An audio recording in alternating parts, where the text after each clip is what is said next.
Ayan, good morning mga kamare. Happy Sunday sa ating lahat. Ayan, samahan nyo akong gumawa ng new version ng biryani. Ayan, ingredients natin is cinnamon sticks, dry lemon block, tomato cubes, 2 teaspoons salt and pepper, onions and garlics cut into pieces. Ayan, small pieces. Ayan, curry powder, cumin powder, baharat, coconut milk, potatoes, and 1 whole chicken.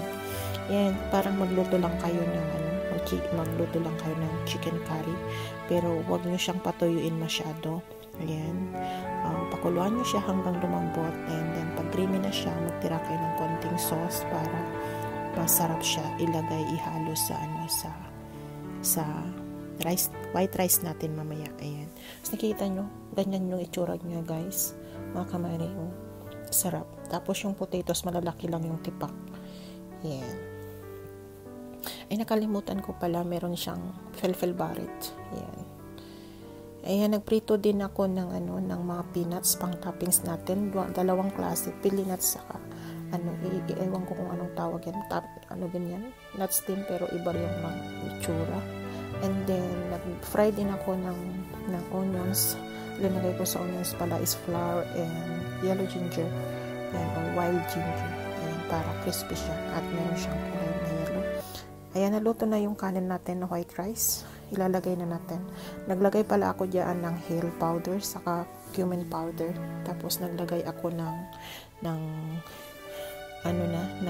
yung manok na.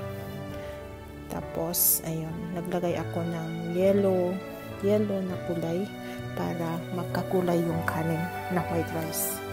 Ayan.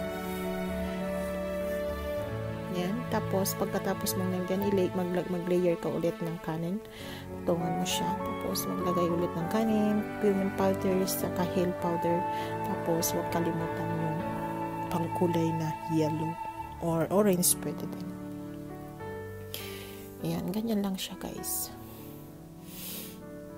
Yan yung kanin pala, naglagay ako ng konting asin lang. Hindi ko naglalagay ng mantika. Yan, okay na siya guys. Inagay ko na yung basil, yung onions na naprito. And then, ganyan na siya, tsura niya.